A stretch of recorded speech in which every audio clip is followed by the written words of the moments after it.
Have you ever wondered what makes some people so influential? It doesn't matter what they do for a living or what their education was, but they have influence. Here are 25 traits you need to master if you want to become influential too.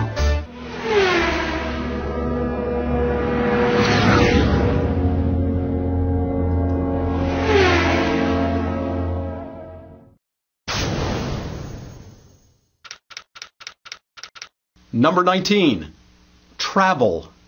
Travel doesn't always mean going around the world. It doesn't mean taking every vacation. It doesn't mean going on a safari this weekend and going down to the shore or up to the mountains next weekend.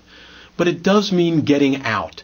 Get to see people. Get to see people on their turf. Become more worldly so you understand what happens in other areas, other climates, other cultures, so that you can reflect on how they are.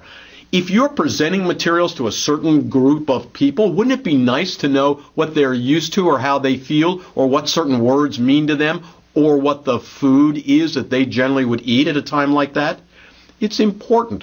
But for heaven's sake, don't stay just in your office, behind closed doors, not getting out to see people. Travel out a little bit. You'll be much more influential when you do.